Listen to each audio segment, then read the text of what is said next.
Aujourd'hui, à l'heure de la bonne nouvelle, nous allons vous parler d'un homme qui, lorsqu'il a été confronté à Jésus, a eu peur de prendre position pour lui. À la chronique La Bible répond, nous allons laisser la Bible répondre à la question importante, y a-t-il un jugement après la mort? Et du côté musical, nous aurons le plaisir d'accueillir à nouveau le duo de Stéphanie et de Denise. C'est l'heure de la bonne nouvelle.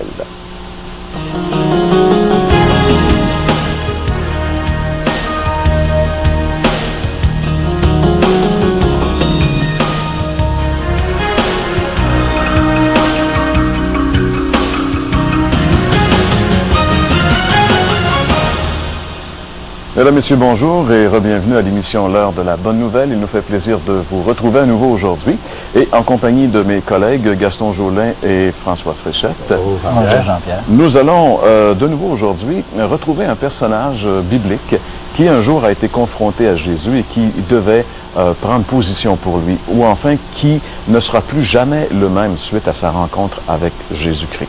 Vous savez, les décisions, il y en a toujours plusieurs qu'on a à prendre dans notre vie. Il y en a des plus importantes que les autres, Gaston, n'est-ce pas? La vie est remplie de décisions, finalement. Oui, c'est vrai.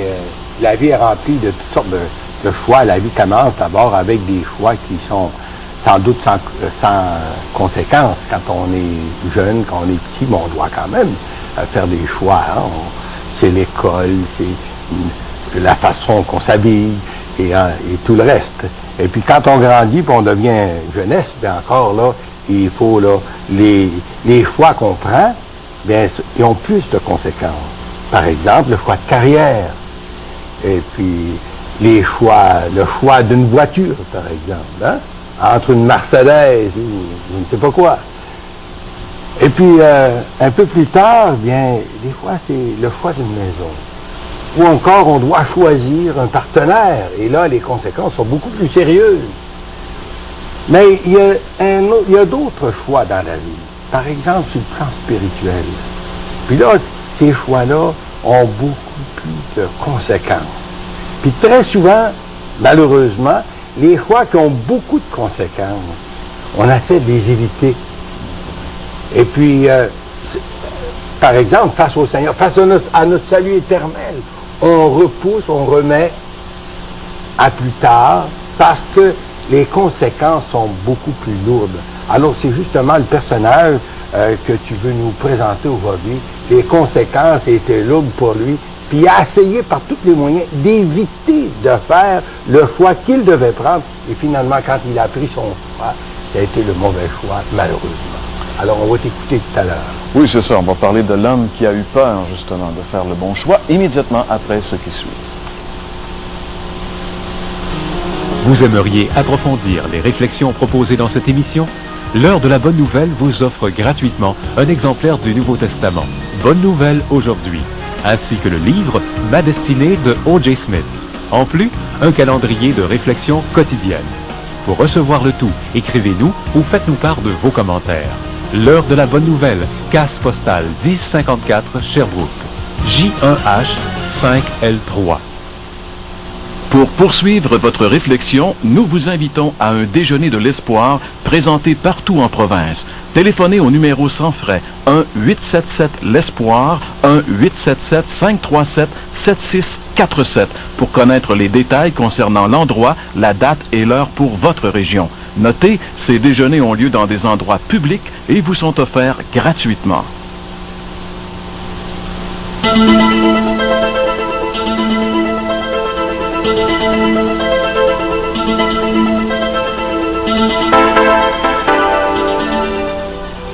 Évidemment, dans un monde où l'on croit de moins en moins en Dieu et en l'au-delà, ça peut paraître une drôle de question. Mais Dieu ne change pas, et sa parole non plus, et elle affirme à plusieurs reprises qu'après la mort, il y a un jugement. Probablement que le verset qui résume le mieux cette pensée se retrouve dans l'Épître aux Hébreux, chapitre 9 et le verset 27, qu'on peut lire ensemble, qui dit ceci: « Il est réservé aux hommes de mourir une seule fois, après quoi vient le jugement. » Ce verset laisse entendre clairement qu'on fait qu'un seul tour de piste et qu'après quoi nous devons rendre compte à Dieu de ce qu'on a fait de notre vie. C'est très sérieux. D'ailleurs, le prophète Amos dans l'Ancien Testament disait « Prépare-toi à la rencontre de ton Dieu. » Et probablement que la meilleure façon de se préparer à rencontrer Dieu, c'est de se confier en son Fils Jésus-Christ. Car la Bible dit, Dieu a tant aimé le monde qu'il a donné son Fils unique afin que quiconque croit en lui ne périsse pas, mais qu'il ait la vie éternelle. Probablement que la première question que Dieu nous posera ce jour-là, c'est « Qu'as-tu fait de mon Fils ?» Oui, il y a un jugement après la mort. Êtes-vous prêts? Alors aujourd'hui, on vous parle de l'homme qui a eu peur. À l'époque où Jésus est passé sur notre terre, la Judée, la province romaine dans laquelle il a évolué, c'était une petite province parmi les nombreuses provinces de l'Empire romain finalement. Et comme toutes les provinces de l'Empire, celle-ci était gouvernée par un procurateur. Ponce Pilate fut le 5e gouverneur romain de la province de Judée. Quand l'empereur Tibère le nomma à ce poste en 26 après Jésus-Christ, Pilate était très loin de se douter que c'est dans ce coin perdu qu'il ferait la rencontre la plus déterminante de toute sa vie. Selon les historiens, il semble que Ponce Pilate était un homme au caractère inflexible, impitoyable et obstiné. Mais une des caractéristiques de sa personnalité que les historiens ne semblent passer sous silence, mais que les évangiles, elles, révèlent, c'est sa faiblesse, sa peur de prendre une décision courageuse. Et cela va se révéler lors de sa rencontre avec Jésus. Car vous savez, c'est lorsqu'on est vraiment confronté à Jésus que notre vrai caractère est mis à nu. La résidence officielle du gouverneur romain en Judée à l'époque était à Césarée, une ville qui était située sur les bords de la mer Méditerranée. Mais il semble que c'était la coutume pour les dirigeants romains de monter à Jérusalem lors des grandes fêtes qui rassemblaient des multitudes de Juifs. Et justement, la plus grande fête des Juifs à cette époque était la fête de Pâques. Et c'est justement à l'occasion de cette fête que Pilate va rencontrer Jésus. Étant donné qu'il est le représentant officiel de l'autorité politique et juridique suprême de la Judée, c'est à lui que les autorités religieuses d'Israël vont amener Jésus pour le faire condamner. Pilate va donc se retrouver très tôt un matin, face à face avec Jésus, et il devra décider ce qu'il va faire de lui. Il est confronté à Jésus et devra prendre une décision à son égard. Et vous savez ceci, mes amis, comme Pilate, chacun de nous, un jour ou l'autre, on est confronté à Jésus et on doit prendre une décision face à lui. Vous qui écoutez cette émission aujourd'hui, aussi, vous allez être confronté à Jésus. Qu'allez-vous faire de lui? Peut-être que déjà, à ce moment-ci, vous avez, à quelques reprises dans votre vie, été confronté à lui. Qu'avez-vous fait de lui? Quelle place le Christ occupe-t-il dans votre vie? Pilate croyait que sa position lui conférerait un rang de supériorité sur Jésus, mais il se trompait grandement. Lisons ensemble, si vous le voulez bien, dans l'Évangile selon Jean, chapitre 19, les versets 10 et 11. Il est dit ici, Pilate lui dit, « Est-ce à moi que tu ne parles pas? Ne sais-tu pas que j'ai le pouvoir de te crucifier et que j'ai le pouvoir de te relâcher? » Jésus lui répondit, « Tu n'aurais sur moi aucun pouvoir s'il ne t'avait été donné d'en haut. C'est pourquoi celui qui me livre à toi commet un plus grand péché. » Ce face-à-face de Pilate avec Jésus dans ces circonstances a complètement désarmé Pilate. En réalité, Pilate a réalisé qu'il avait devant lui beaucoup plus qu'un prédicateur itinérant. Probablement qu'il avait entendu parler de Jésus comme tous les gens qui étaient dans cette province de Judée à l'époque, comme étant une espèce de rabbin itinérant, un prédicateur, comme il y en avait beaucoup. Mais là, il était confronté à lui. Et il réalisait que devant lui, c'était plus qu'un prédicateur itinérant. Il réalisait même que devant lui, il avait plus qu'un prophète d'Israël. Il avait devant lui quelqu'un qui le dépassait. Quelqu'un de plus grand qu'un être humain. Quelqu'un comme il n'en avait jamais rencontré. Et il devait prononcer son jugement sur ce personnage. Il n'avait pas le choix. Il était dans la position soit de couronner celui qui vient de lui dire qu'il est le roi des rois et que son royaume n'est pas de ce monde, ou bien de le crucifier, celui que la foule réclame à grands cris. Pilate était vraiment dans un dilemme incroyable. Mais savez-vous que ce dilemme est celui de toute créature humaine, qu'elle doit affronter un jour ou l'autre. Qu'allez-vous faire de Jésus? Pilate, lui, avait peur. Il savait que Jésus allait changer sa vie. Il savait très bien que s'il choisissait Jésus, il devrait en répondre à César, puisque la foule scandait un dangereux refrain qui ne cessait de venir à ses oreilles. La foule disait, c'est Jésus ou César. La foule me faisait une énorme pression sur Pilate, comme très souvent les gens font pression sur nous, pour qu'on nous mette, comme on dit, dans le coin, afin qu'on prenne une décision. Décide-toi. Et c'est là qu'il faut se décider. C'est là qu'il faut montrer si véritablement nous voulons nous identifier. Dans l'Évangile de Jean, chapitre 19, le verset 12, justement, nous pouvons lire ce verset. Dès ce moment, Pilate cherchait à le relâcher. Mais les Juifs criaient, « Si tu le relâches, tu n'es pas ami de César.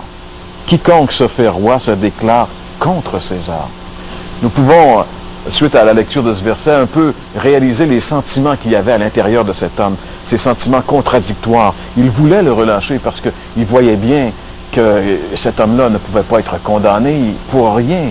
Mais d'un autre côté, cette foule qui ne cessait de crier, « Si tu le relâches, tu n'es pas un ami de César. » Et à l'époque, ne pas être un ami de César, ça voulait dire beaucoup de choses. Alors Pilate était vraiment coincé. Il ne voulait pas rejeter les droits de Christ, mais en même temps, il n'avait pas la volonté de les accepter. Peut-être êtes-vous dans la même situation que Pilate. Vous craignez de vous décider pour Jésus parce que vous savez que Jésus va changer votre vie, qu'il va en prendre le contrôle. Qu'allez-vous faire? Pilate, lui, a essayé par tous les moyens possibles de retarder ou d'éviter la décision face à Jésus. Comme on fait souvent lorsque nous avons une décision importante à prendre, Pilate a voulu que quelqu'un d'autre décide à sa place ce qu'il ferait de Jésus. Quand il a appris que Jésus était originaire de la province de Galilée, ou qu'il venait en tout cas de la province de Galilée, il envoya Jésus à Hérode, qui à cette époque était le gouverneur de cette province, croyant comme ça que Hérode, lui, allait décider pour lui. Mais encore là, ça n'a pas marché. Jésus est revenu devant Pilate. Vous savez, mes amis, on ne peut pas esquiver ce problème. Personne d'autre que nous peut prendre une décision pour Jésus à notre place. C'est nous, personnellement, qui devons nous prononcer pour Jésus ou contre Jésus. Vous êtes-vous prononcé en faveur de Jésus?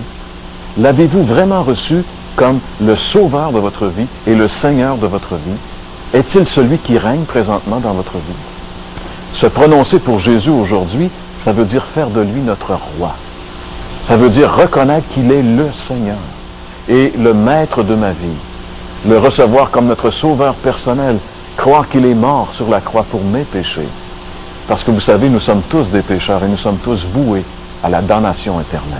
C'est ce que la Bible dit. Et recevoir Jésus-Christ, c'est ne pas avoir honte de lui. C'est s'identifier publiquement à lui. Se prononcer contre Jésus, c'est simplement demeurer dans l'anonymat à son égard. C'est être indifférent à son appel. Vous savez, par nature, on est tous contre Jésus parce que nous sommes tous, la Bible dit, morts dans nos péchés dans lesquels nous marchons fièrement. Mais Jésus nous appelle à sortir de la mort pour venir à lui par la foi, pour avoir la vie éternelle. Jésus nous appelle, qui que nous soyons, à prendre notre décision pour lui, à nous identifier à lui. C'est une décision personnelle pour chacun d'entre nous.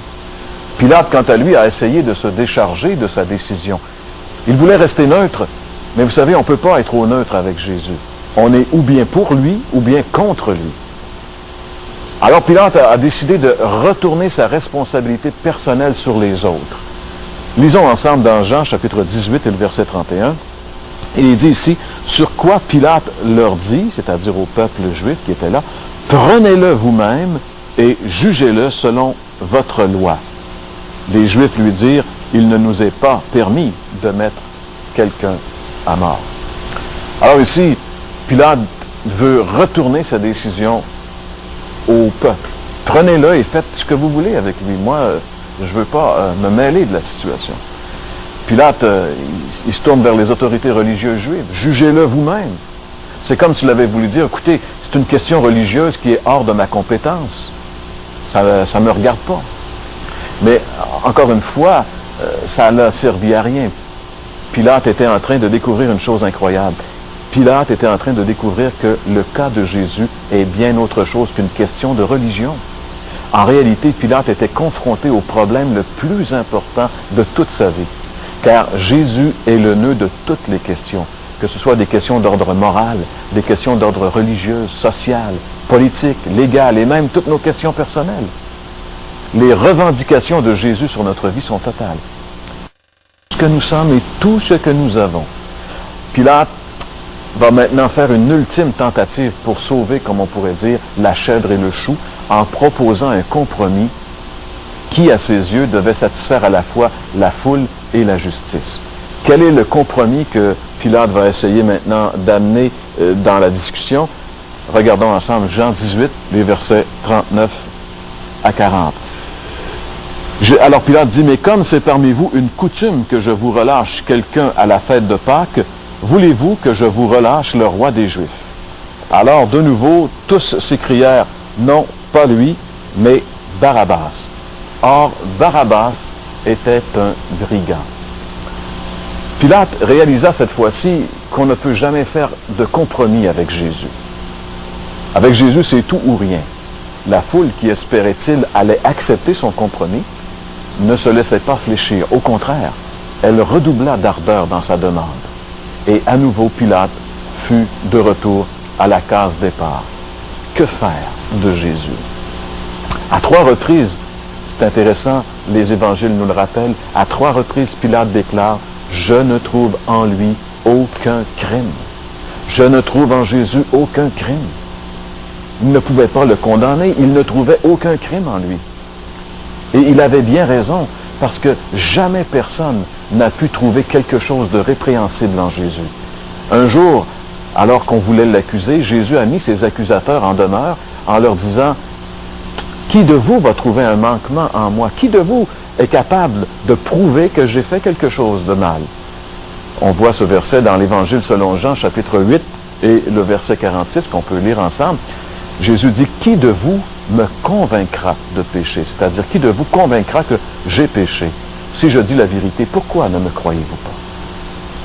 Alors Jésus a mis ses auditeurs en demeure de prouver qu'il était pécheur. Et personne, bien sûr, n'a pu condamner Jésus de quoi que ce soit de répréhensible, parce qu'il n'était pas répréhensible. Il n'était pas coupable. La Bible appelle Jésus le saint et le juste. Et la Bible dit bien le, car il est le seul être humain à avoir passé sur la terre sans commettre un seul péché. Mais pourquoi alors, s'il n'a jamais commis de péché, si personne ne pouvait le trouver coupable de quoi que ce soit, si même son juge, Pilate, n'a pu trouver quelque chose de condamnable en Jésus, alors pourquoi a-t-il été crucifié? Pourquoi a-t-il subi la peine capitale de l'époque? Encore une fois, la Bible répond à cette question très importante. Dans sa 2e lettre qu'il écrit à l'église de Corinthe, l'apôtre Paul dit ceci, 2 Corinthiens chapitre 5 et le verset 21. Il dit de Jésus, « Celui qui n'a pas connu le péché, Dieu l'a fait devenir péché pour nous, afin que nous devenions en lui justice de Dieu. » Encore ici, à nouveau, ce verset nous présente justement cette grande vérité qu'il n'a pas connu le péché. Mais celui qui n'a pas connu le péché, Dieu l'a fait devenir péché pour nous, afin que nous devenions en lui justice de Dieu. Ce verset nous révèle que Dieu a condamné son Fils juste et saint à la place de moi qui suis coupable, de toi qui es coupable. Jésus, le seul juste, est devenu coupable de tous nos péchés sur la croix. C'est ça, l'œuvre de l'expiation des péchés. C'était le seul moyen pour nous, pécheurs, d'être sauvés. Il fallait qu'un homme parfait prenne notre place de coupable et subisse la condamnation à notre place. C'est pourquoi tous ceux qui se reconnaissent pécheurs et mettent leur confiance uniquement en ce que Jésus a fait pour eux à la croix et le reçoivent comme leur sauveur personnel et leur Seigneur de leur vie, ont la vie éternelle et sont sauvés. C'est ça la bonne nouvelle, mes amis. L'émission s'appelle L'heure de la bonne nouvelle car nous voulons vous dire que Dieu vous aime, que le salut, il est complètement accompli par Christ et que tout ce que nous avons à faire, c'est de le recevoir par la foi, de se confier en lui. Jésus le juste est mort pour nous les injustes. Avez-vous réalisé ce grand amour de Dieu pour vous et avez-vous fait le bon choix de Jésus? Pilate, lui, confronté à Jésus, a fait son choix. Un choix terrible aux conséquences désastreuses dans la vie présente et surtout dans la vie future. La rencontre de Pilate avec Jésus a été décisive. Il n'a plus jamais été le même après. Lui qui, par crainte des hommes, a rejeté le Christ, a été aussi rejeté par les hommes.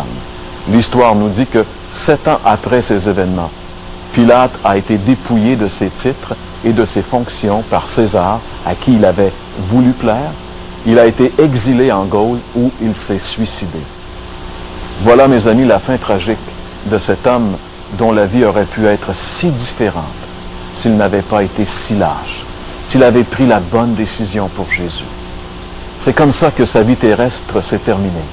Mais encore beaucoup plus tragique sera sa destinée éternelle. Car la Bible nous révèle où sera la place des lâches, des peureux qui n'ont pas voulu s'identifier à Jésus.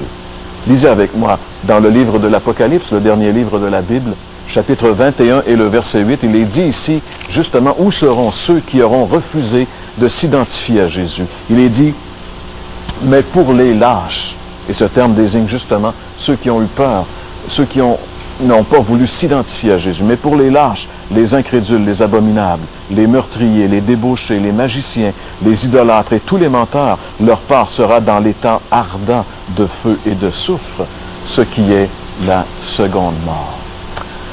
L'exemple de Pilate nous rappelle que, confronté à Jésus, il nous faut prendre la bonne décision. Que ferez-vous de Jésus, mes amis? Le couronnerez-vous ou le crucifierez-vous? Sera-t-il le roi et le maître de votre vie ou allez-vous le rejeter tout simplement? C'est à vous de décider. Et nous vous invitons à prendre la bonne décision. Nous vous invitons à ne pas faire comme Pilate. Mais quoi que soit élevé le prix que vous avez à payer pour prendre position pour Jésus, mes amis, faites-le. Car ce prix est beaucoup moins élevé que celui que vous aurez à payer si vous décidez de refuser Jésus. Aimeriez-vous véritablement rencontrer le Christ?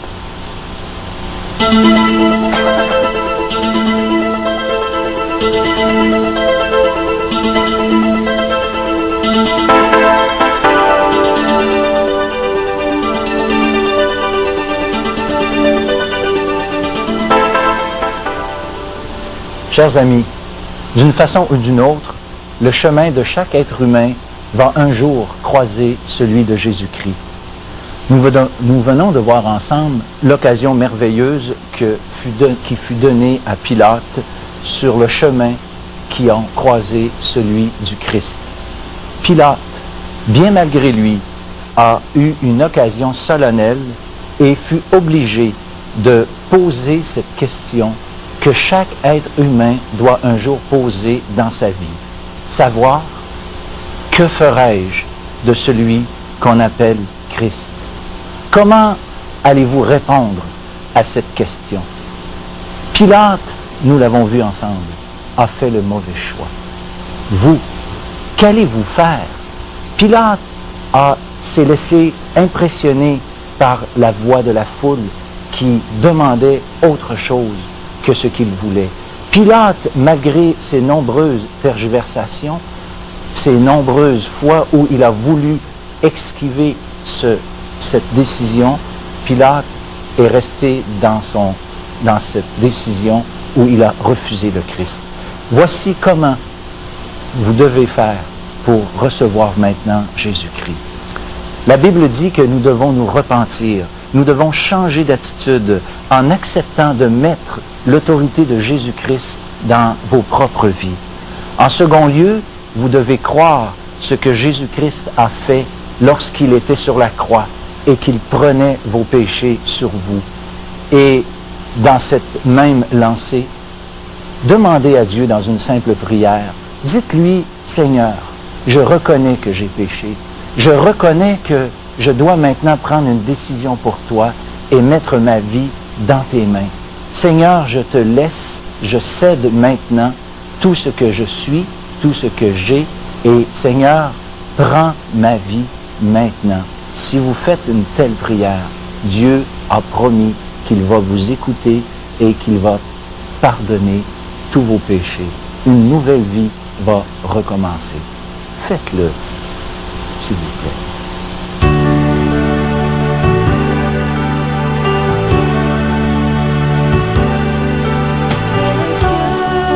Je suis sans rien.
Encore aujourd'hui, Jésus est là et se tient devant vous. Il vous appelle à venir à lui. Espérons que vous prendrez la bonne décision de venir à lui tel que vous êtes aujourd'hui, afin qu'il puisse lui-même vous transformer, pardonner vos péchés et vous donner la vie éternelle. C'est déjà tout le temps qui était à notre disposition aujourd'hui pour l'émission L'heure de la bonne nouvelle. Nous tenons à vous rappeler que dans quelques instants, vous allez voir apparaître à l'écran des numéros de téléphone, entre autres un numéro de téléphone qui vous permet d'être en contact avec les déjeuners de l'espoir pour savoir où dans votre région se tient un tel déjeuner, et une autre adresse où vous pourrez écrire pour recevoir de la littérature gratuitement. Alors n'hésitez pas à nous écrire, ça nous fera plaisir de vous répondre, et nous vous donnons rendez-vous la semaine prochaine. Pour poursuivre votre réflexion, nous vous invitons à un déjeuner de l'espoir présenté partout en province. Téléphonez au numéro sans frais 1-877-l'Espoir, 1-877-537-7647 pour connaître les détails concernant l'endroit, la date et l'heure pour votre région. Notez, ces déjeuners ont lieu dans des endroits publics et vous sont offerts gratuitement. Vous aimeriez approfondir les réflexions proposées dans cette émission? L'heure de la bonne nouvelle vous offre gratuitement un exemplaire du Nouveau Testament, Bonne Nouvelle aujourd'hui, ainsi que le livre Ma destinée de O.J. Smith. En plus, un calendrier de réflexion quotidienne. Pour recevoir le tout, écrivez-nous ou faites-nous part de vos commentaires. L'heure de la bonne nouvelle, case postale 1054 Sherbrooke, J1H 5L3.